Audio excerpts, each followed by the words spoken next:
So what's the difference between cheap and expensive Pinot Grigio? Is it even worth paying a little bit more? We're gonna find out in a blind tasting.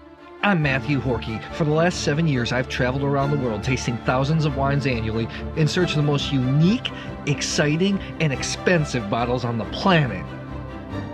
You know that Pinot Grigio is actually more of a red grape than a white? But more on that later in the video. When I just started getting into wine, I didn't know much. When I started drinking Pinot Grigio, I thought it was the cat's meow. It was something that was completely different.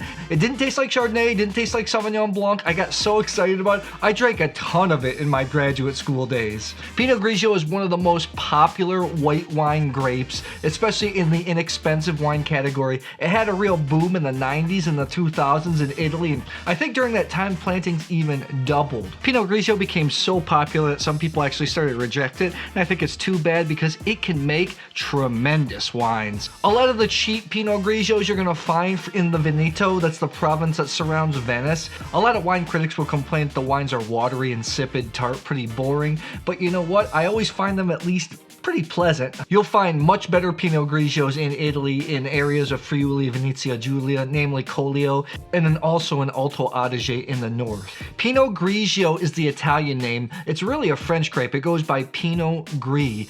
Gris and Grigio actually mean gray because the skins are gray, sometimes pink, sometimes even red, sometimes even Pinot Noir-like in color. Pinot Grigio / Pinot Gris is a member of the Pinot family, so you're gonna have Pinot Noir, which you all know, Pinot Blanc or Pinot Bianco, and then Pinot Gris, Pinot Grigio. Other names I've seen it go by are Grauburgunder in Germany, CV Pinot in the ex-Yugoslavian countries, and my personal favorite, Cirki Barat from Hungary.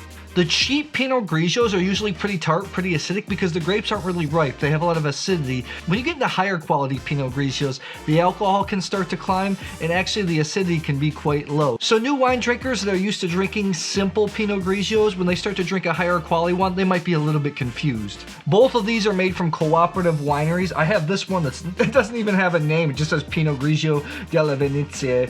This is from Cantina Colli Eugani. This is in the Veneto, $9. Just simple, unoaked, easy drinking. This is made by a cooperative, but it's more of a top, more of a premium wine. This is the Cantina Traman Uterebner 2020. This was actually partially fermented in a large cask. This is a little more expensive. I expect this to be light, crispy, easy. I'm hoping it's at least delicious, grown in the flats, high yield, just simple wine. Whereas the Cantina Traman, I was just at this winery about a month ago, up in the mountains, high elevation vineyards. I expect to be rich, complex, and just absolutely delicious. But let's see the difference, shall we? You can guess along with me too. Let's get these blinded. I'm going to use my Gabriel Glas for the tasting. These are my favorite universal glasses by far. Use them for almost everything. I'll leave a link in the description box below. If you purchase them with the link, it really helps the channel out. I expect this to be a walk in the park, but you never know. The cheaper Pinot Grigio is usually going to be light, easy to drink, while the other one is going to be a little bit more complex. Let's give it a go here. Let's start out with the wine here on the left. Okay, smells like Pinot Grigio. When I think of Pinot Grigio, I think of pineapple, white pineapple especially, white peach, almost like a little bit of a lemon zest type flavor. Now it's starting to smell like there's a little more depth. I think this might be the more expensive one because I get a little bit of toastiness here. Yeah, a lot more mineral stuff's coming out.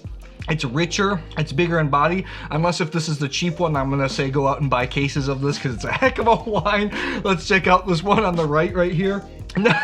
Okay, not even close. This smells very defined, almost like you have like fresh cut white pineapple. This smells like white peach, lemon. It just smells thinner. I think a lot of people, when they smell this, they'll smell lemon and they're gonna say, it smells kind of sour. Smells a little bit flinty. It's not as powerful. When you have really high quality wines, because they have better fruit, it's almost like you have a fresh cut flower versus a flower you cut and stick in a vase for a few days. Not as much concentration, watery, thin. Actually, I don't like this wine at all. Usually I'm okay with inexpensive Pinot Grigios. This wine, maybe I'll use to cook with. That's pretty much it. This wine is much, much, much better. This wine's changing with time. Time in the glass too. Good wines will always start to change. This has Pinot Grigio-like characteristics, but it's got complexity. This is the type of wine that I would bring as a wine geek, a wine pro, to more general wine drinkers, a party, because I think a lot of people would like it, appreciate it. A lot of times people that are new to wine don't really like a lot of wines with complexity. It has enough Pinot Grigio stuff, but it's got enough complexity, richness for me to enjoy. This one, I'll just cook with it. The wine just disappears just like water. Now let's take a look. I think this is an expensive one. I think it's gonna be a walk in the park, and it is a Cantina Tramen Uter Ebner 2020. This is an outstanding wine. I know it's not cheap, but this is an outstanding Pinot Grigio. But then here, the Pinot Grigio della Venezie 2021. $9. I think you can get anything else besides that. So let me know, did you guess right? Do you like Pinot Grigio? Do you prefer Pinot Gris? Or is there a different country you like this grape from? Drop it in the comments below. Yeah. I'll see you soon.